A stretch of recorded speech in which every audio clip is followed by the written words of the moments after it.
Good morning students, जय स्वामी नारायण। आत्मीय green school में से मैं आपकी हिंदी टीचर। तो हमने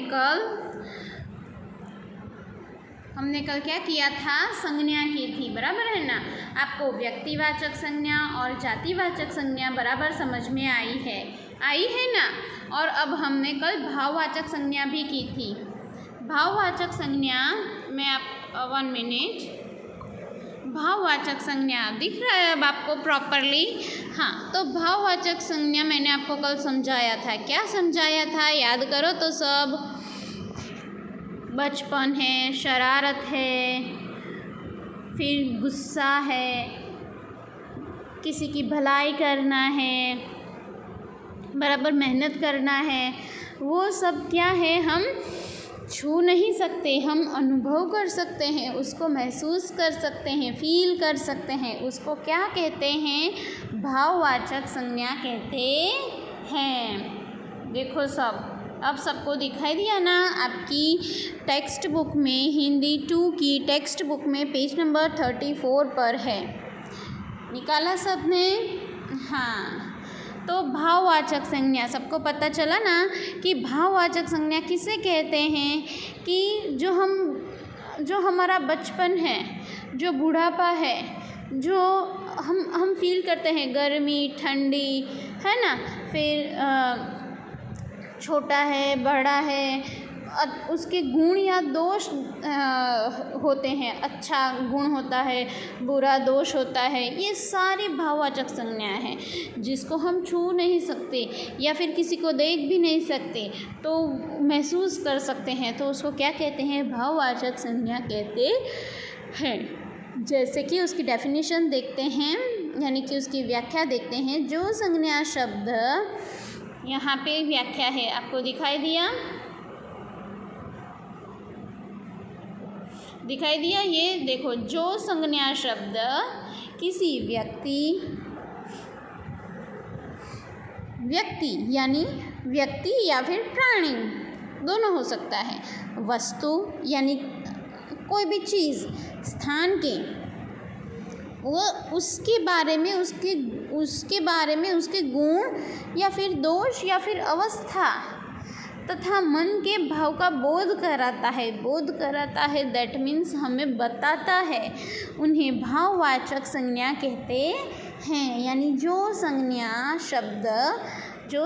शब्द किसी व्यक्ति या फिर प्राणी, वस्तु या स्थान के उसके गुण या दोष के बारे में बताता है, बराबर है ना। उसके बारे में नहीं बताता, लेकिन उसके गुण, दोष या उसकी अवस्था कैसी है, वो अमीर है, गरीब है, बुरा है, अच्छा है, कैसा है, उसके बारे में बताता है। उसको भाववाचक संज्ञा कहते हैं। जैसे बुढ़ापा, तो बुढ़ापा जो है वो हम छू नहीं सकते, है ना। हम उसको देख सकते हैं, लेकिन ज़्यादातर हम क्या कर सकते हैं? महसूस कर सकते हैं, बराबर। आपके दादी का जो बुढ़ापा है वो आप खुद महसूस नहीं कर सकते, मीन्स वो आप खुद नहीं उसको टच कर सकते, महसूस नहीं कर सकते। आप खुद उनको महसूस नहीं कर सकते, वो लोग खुद महसूस कर सकते हैं, बराबर है ना। तो जो एजेस है ना, सारी एजेस, जो छोटा है, बड़ा है, बूढ़ापा है, सारी एजेस भाववाचक संज्ञा में आएगी। ओके, सारी उम्र जो है वो भाववाचक संज्ञा में आएगी, क्योंकि उनको हम महसूस कर सकते हैं। फिर खुशी, किसी को मदद करने से हमें खुशी मिलती है। अगर हमारे लिए कोई गिफ्ट आती है तो हमें खुशी मिलती है। वो खुशी कोई और महसूस नहीं कर सकता, है ना। तो खुशी भाववाचक संज्ञा है। फिर यहाँ पे है सुंदरता। तो सुंदरता, आप कितने सुंदर दिखते हो वो खुद आप महसूस कर सकते हो कि मैं आज बहुत सुंदर दिख रहा हूँ या दिख रही हूँ, है ना। फिर किसी की भलाई, बुराई, ऐसे ही सुख, दुख, अगर किसी के जीवन में दुख आता है तो हम उनको छू नहीं सकते। उसके दुख को हम कम ज़रूर कर सकते हैं, लेकिन उसको छू नहीं सकते। मीन्स वो खुद अपने दुख को महसूस कर रहे हैं, है ना। तो किसी का सुख, दुख जो खुद अंदर से कितना है हमें पता नहीं है। किसी को ज़्यादा दुख है, किसी को कम दुख है। तो सुख दुख क्या है, भाववाचक संज्ञा है। उसी तरीके से दर्द है, आनंद है। भाई आपको लड्डू कितना स्वादिष्ट लगा वो मुझे नहीं पता चलेगा। हाँ, मुझे ये तो पता लगा कि आप लड्डू स्वादिष्ट है, लेकिन लड्डू कितना स्वादिष्ट है वो तो सिर्फ आपको ही पता चला है ना। तो भाई लड्डू भी स्वादिष्ट भी भाववाचक संज्ञा है। फिर ममता यानी नाम नहीं, माँ की ममता, माँ का प्यार, पापा का प्यार जो है ना, जो टीचर का प्यार है ना। टीचर मारते भी हैं मम्मी की तरह और प्यार भी करते हैं, है ना। तो ममता, सर्दी, गर्मी, ऊंचाई, ईमानदारी आदि ये सारी भाववाचक संज्ञा है। तो समझ में आया भाववाचक संज्ञा क्या है। तो हमने देखा व्यक्तिवाचक संज्ञा, जातिवाचक संज्ञा और भाववाचक संज्ञा के 3 भेद हैं। कौन कौन से बताओ तो? व्यक्तिवाचक, जातिवाचक और भाववाचक, है ना। सबको समझ में आया है ना। और व्यक्तिवाचक क्या है, जातिवाचक क्या है और भाववाचक में क्या है वो भी सबको समझ में आया ना। Very good. तो चलो एक बार हम आओ दोहराए ही कर लेते हैं, है ना, ताकि और एक बार सबको रिवाइज हो जाए।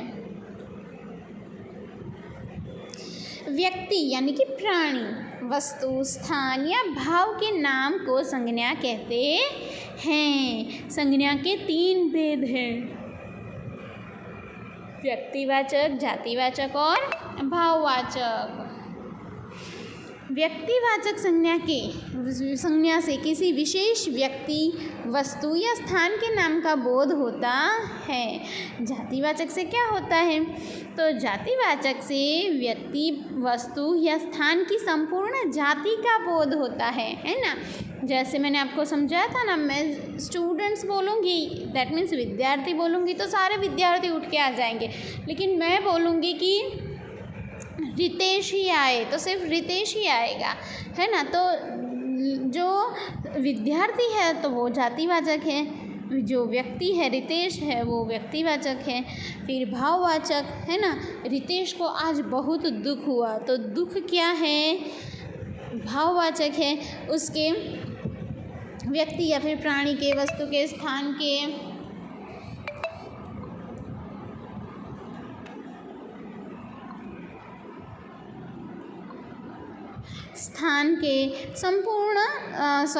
के गुण, दोष, अवस्था ये सब आदि का बोध कराते हैं। उनकी भाववाचक में क्या होता है, गुण, दोष, अवस्था के बारे में बताते हैं। उनके बारे में नहीं बताते, उनके गुण, दोष या फिर अवस्था।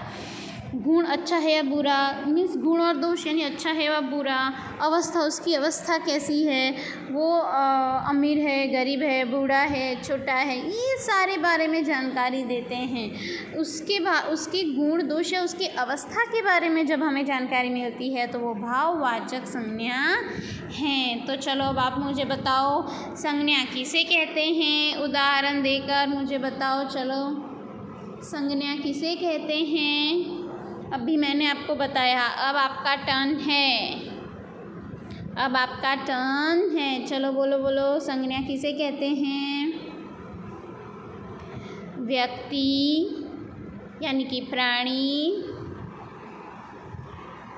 फिर वस्तु, स्थान या भाव के नाम को संज्ञा कहते हैं। उदाहरण में हम लिखेंगे कि व्यक्तिवाचक संज्ञा, तो जैसे कि कोई भी व्यक्ति का नाम लिख देंगे या भारत देश लिख देंगे, है ना, या भारत लिख लेंगे, या फिर नदियों के नाम लिखने हैं तो गंगा, यमुना लिखेंगे। तो ये सारे व्यक्तिवाचक नाम है। उसी तरीके से जातिवाचक के एक दो नाम आपको लिखने हैं, उसी तरीके से भाववाचक के 1-2 नाम आपको लिखने हैं। Okay, very good. अब तो आपको आ ही गया है, मुझे पक्का यकीन है ना।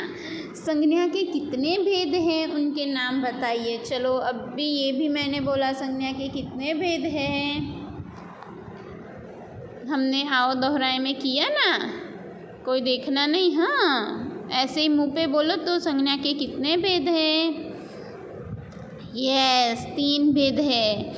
कौन कौन से? नाम बताओ तो मुझे, कौन कौन से? तो संज्ञा के 3 भेद हैं, व्यक्तिवाचक, जातिवाचक और भाववाचक। यस, संज्ञा के भेदों का एक एक उदाहरण बताइए। संज्ञा के जो भेद है उसका एक एक उदाहरण बताइए। यानी कि आपको क्या करना है, संज्ञा के भेदों का एक एक उदाहरण बताना है। यानी कि एक व्यक्तिवाचक से लेना है, एक जातिवाचक से लेना है और एक भाववाचक से लेना है। ठीक है, जैसे कि व्यक्तिवाचक में हमने ले लिया भगत सिंह, फिर उसी तरीके से जातिवाचक में ले लिया हमने आदमी, यानी कि सारे आदमी आ जाएंगे पता नहीं, है ना। और भाववाचक में हमने ले लिया अच्छा, तो अच्छे उसकी गुण आ गया ना। तो इसी तरीके से संज्ञा के भेदों के एक एक उदाहरण लिखने हैं। मैं इसका आपको PDF भेजूंगी, ठीक है। तब आप अच्छे से प्रॉपरली नोटबुक में लिख लेना। ओके, चलो अब नेक्स्ट क्या है, रिक्त स्थान भरो है, फिलअप्स है। यहाँ पे आपको देखना है, ऊपर आपको दिए ही हैं ऑप्शन, उसी में से आपको ढूंढ के लिखना है। ये तो बहुत इजी है ना। ऊपर आपको ऑप्शन दिए ही है। संकट के समय घबराना नहीं चाहिए, डैश से काम लेना चाहिए। किससे काम लेना चाहिए? संकट की, जब हम मुसीबत में होते हैं तो कैसे काम लेते हैं हम? ऊपर ऑप्शन में देखो तो क्या दिया है, सफलता से, अमेरिका से, राजधानी से, हिंदी से या हिम्मत से काम लेते हैं। कैसे काम लेते हैं हम? यस, हिम्मत से, है ना। तो वहाँ आपको लिख देना है हिम्मत। फिर नेक्स्ट क्या है, भारत की डैश दिल्ली है। भारत की क्या दिल्ली है? सफलता दिल्ली है, अमेरिका दिल्ली है, राजधानी हिंदी, हिम्मत क्या आएगा? हिम्मत तो हो गया, तो हमें वो देखना ही नहीं है। ओके, तो भारत की राजधानी दिल्ली है। भारत का कैपिटल कौन सा है? राजधानी उसकी कौन सी है? दिल्ली है ना। चलो, अब न्यूयॉर्क डैश का सबसे बड़ा शहर है। थर्ड वन,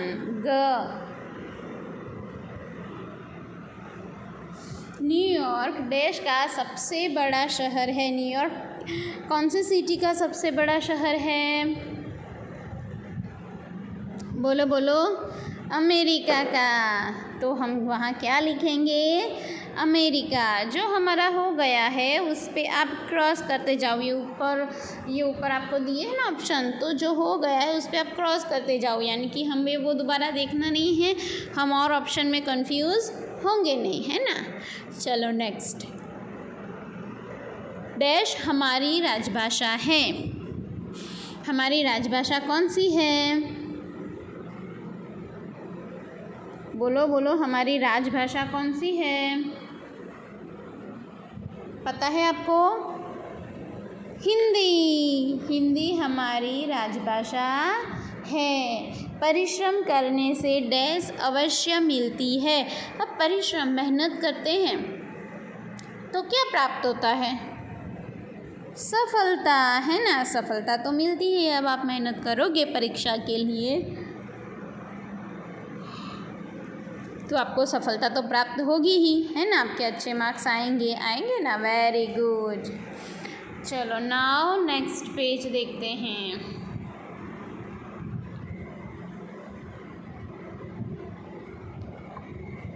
संज्ञा शब्दों पर गोला लगाइए। सर्कल डालना है। जो संज्ञा शब्द है उस पे क्या करना है? सर्कल डालना है। तो चलो देखते हैं। एक बगीचा था। क्या है? एक बगीचा था, उसमें एक पेड़ पर मधुमक्खियों का एक छत्ता था। चलो ये 2 लाइन में से आप मुझे संज्ञा शब्द ढूंढ के दिखाओ। ठीक है, एक बगीचा था, तो संज्ञा कौन सी है? एक बगीचा था, तो बगीचा क्या है? यस, बगीचा क्या है? संज्ञा शब्द है ना। वो कौन सी संज्ञा है मुझे बताओ। चलो, बगीचा कौन सी संज्ञा है? व्यक्ति, जाति या भाव? कौन सी संज्ञा हुई? जातिवाचक, है ना। एक बगीचा था, कौन सा बगीचा? आत्मीय ग्रीन स्कूल का गार्डन, ये तो नहीं बोला, है ना। तो एक बगीचा था, तो बगीचा जातिवाचक संज्ञा है, तो बगीचे पे हम क्या करेंगे? सर्कल डालेंगे, है ना। नेक्स्ट लाइन, उसमें एक पेड़ पर मधुमक्खियों का छत्ता था। तो उसमें एक पेड़ पर, यानी कौन से पेड़ पर, वो तो नहीं बोला है इमली का पेड़, आम का पेड़, है ना। तो पेड़ भी क्या होगा? पेड़ पर, पहले तो पेड़ तो संज्ञा है, लेकिन कौन सी संज्ञा है?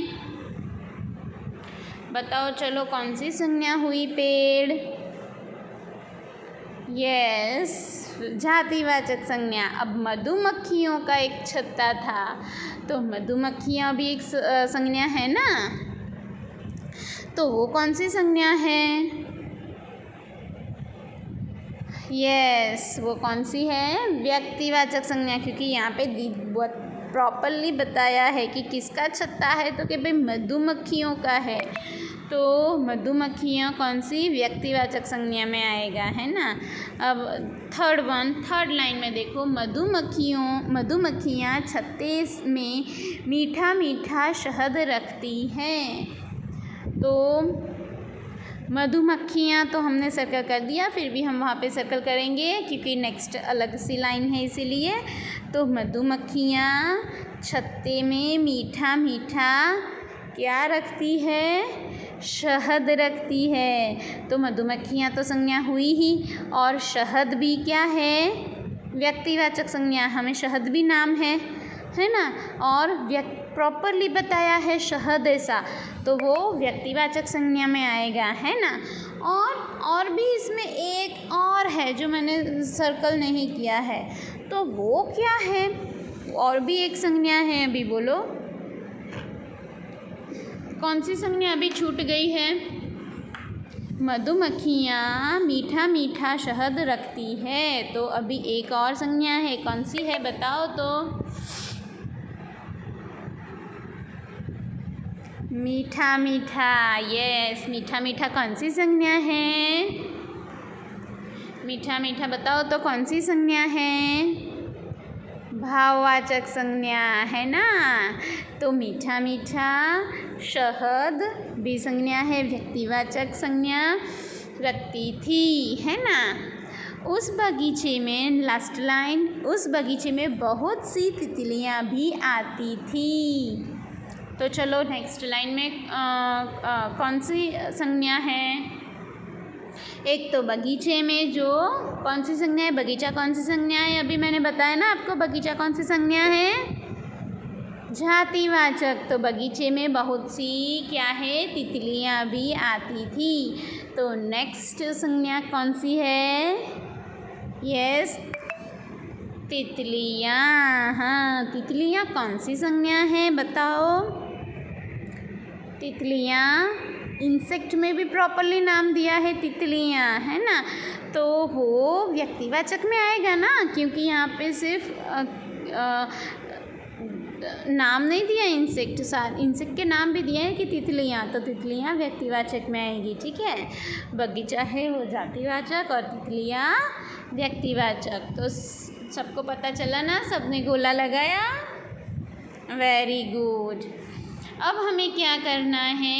एक्सरसाइज 3 पर नीचे दिए गए वाक्यों में से व्यक्तिवाचक, जातिवाचक और भाववाचक को अलग करना है, और इस जो आपको लेटर बॉक्स दिख रहा है ना, उसमें डालना है कि व्यक्तिवाचक कौन है, जातिवाचक और भाववाचक कौन है, उसमें अलग अलग करके आपको डालना है। चलो तो देखते हैं। फर्स्ट वन, करण को माँ के हाथ का खाना बहुत पसंद है। तो इस लाइन में से आप व्यक्तिवाचक में कौन सा आएगा आप बताओ? व्यक्तिवाचक, जातिवाचक और भाववाचक में कौन कौन से शब्द जाएंगे आप बताओ? चलो पहले, करण को माँ के हाथ का खाना बहुत पसंद है। बोलो चलो। मैंने आपको सारी एक्सरसाइज करवाई, चैप्टर करवाया, अब आपका टाइम है।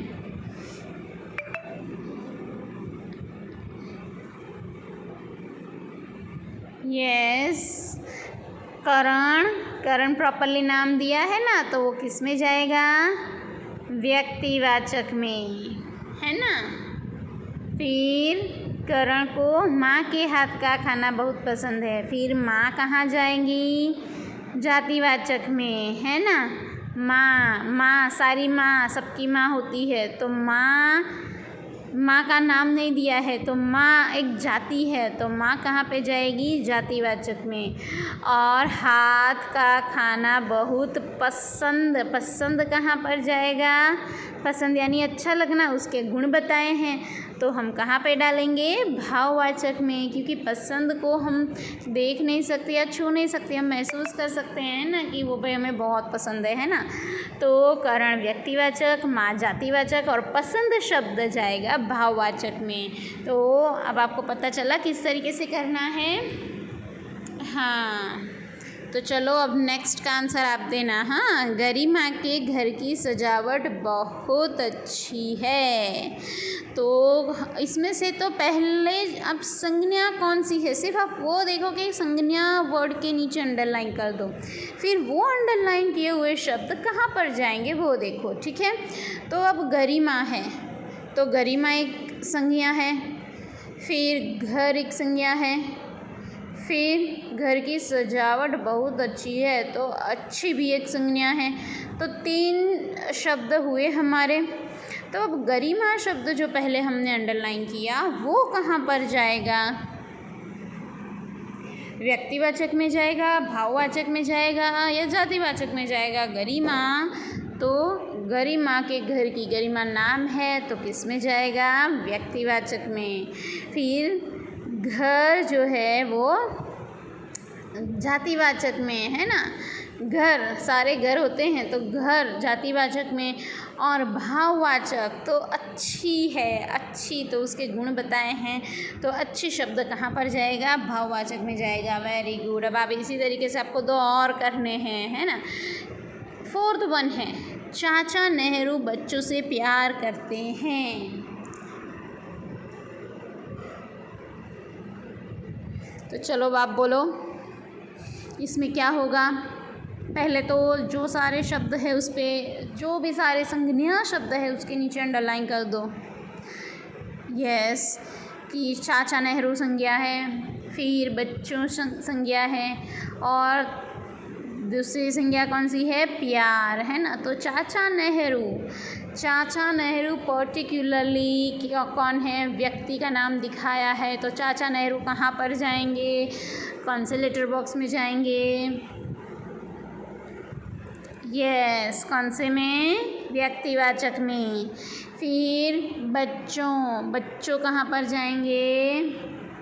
बच्चे भी क्या है? जातिवाचक है ना। नाम नहीं दिया है कौन से बच्चे का, तो बच्चों कहाँ पर जाएंगे?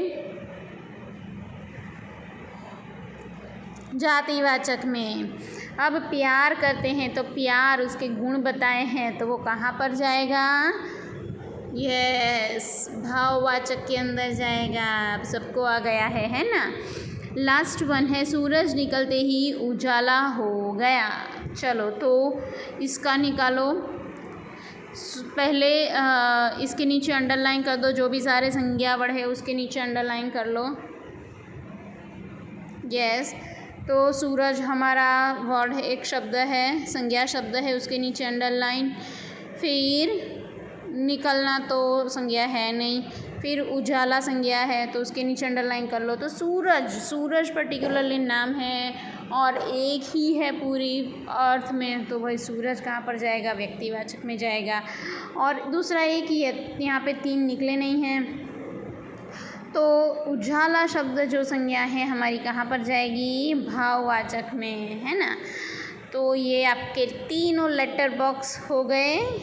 ओके, आपको पता चला ना? नाइस।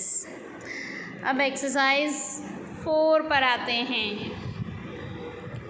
एक्सरसाइज 4 पर आते हैं। मैं आपको इसकी PDF भेजूँगी, ठीक है। यदि आप नीचे लिखी स्थितियों में होते तो आपके मन में कैसे भाव होते? नीचे लिखे वाक्यों को देखकर लिखिए। यदि आप ऐसी स्थिति में होते, कैसी स्थिति में होते हम देखते हैं। चोट लगने पर, अब आपको चोट लगी है, हाँ, और घर में कोई नहीं है या फिर खेलने गए हो, चोट लगी है, तो क्या करोगे? खुश होंगे कि हे मुझे चोट लगी, मुझे चोट लगी। खुश हो जाओगे? क्या हो जाओगे?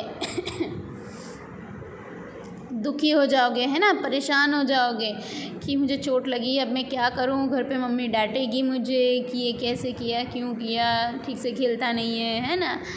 तो चोट लगने पर दुख होता है, परेशानी होती है ना।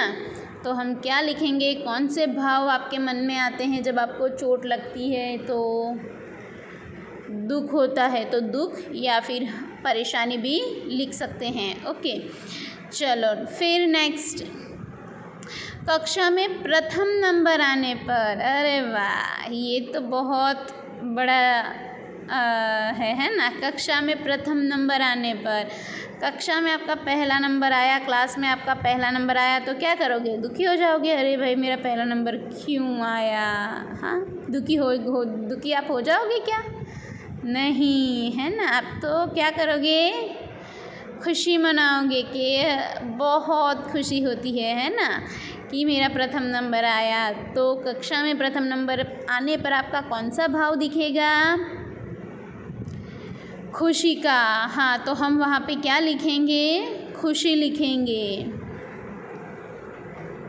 फिर नेक्स्ट क्या है? थर्ड वन, कोई वस्तु खो जाने पर। अगर आपकी कोई वस्तु, जैसे कि आपकी बहुत ही डायमंड वाली पेन मम्मी ने ला के दी है, आपकी खो गई है, बराबर मम्मी ने बोला है भाई इसको संभाल के रखना, खोनी नहीं चाहिए, नहीं तो मैं दोबारा ला के नहीं दूँगी, हाँ, तो वो आपकी खो गई है, तो आप क्या करोगे? चिंता करने लगोगे ना, है ना, रोने लगोगे, चिंता करने लगोगे, है ना, कि अरे मेरी पेन कहाँ गई होगी, उसे मैं कहाँ ढूंढूं, ये चिंता रहती है ना। तो कोई वस्तु खो जाने पर क्या होता है? चिंतित का भाव होता है, चिंता का भाव होता है ना। अंधेरे कमरे में अकेले होने पर, ये तो सबको लगता है। क्या लगता है? अंधेरे कमरे में जब अकेले होते हो तो क्या होता है? क्या होता है? डर लगता है। आपको लगता है?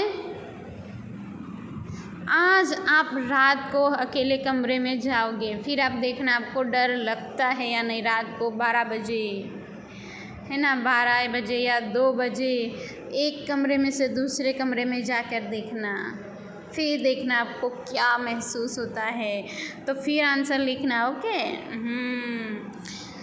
परीक्षा में कठिन प्रश्न देखकर, हाँ, ऐसा हुआ है जब आप परीक्षा में एग्ज़ाम देने बैठे हो और आपको नहीं आता हो, तो आपको क्या होता है? अरे ये मुझे आया नहीं, क्या होता है? कौन सा भाव आता है जब आप एग्ज़ाम में बैठे हो और आपको क्वेश्चन पेपर, आपका प्रश्न पत्र आपको कठिन नज़र आ रहा है, बहुत हार्ड नज़र आ रहा है, तो आपको कौन सा भाव मन में आता है? बोलो बोलो।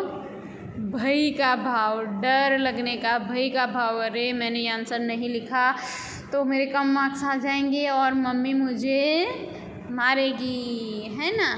मम्मी मारती है ना कम मार्क्स आने पर, सच बताना, या पापा मारते हैं? सच बताना मुझे। तो परीक्षा में कठिन प्रश्न देखने पर क्या होता है? भय लगता है ना। I know. ओके, फिर हमारा नेक्स्ट पेज है ये वाला। निम्नलिखित वाक्यों में रंगीन छपे शब्दों में संज्ञा का कौन सा भेद है वो बतानी है। कि डॉक्टर APJ अब्दुल कलाम महान वैज्ञानिक थे, तो वो कौन है, फिर दूसरे में कौन सा पिक्चर है, तीसरे में कौन सा पिक्चर है, वो अभी हम कल डिस्कस करेंगे, ठीक है। Bye students, bye bye.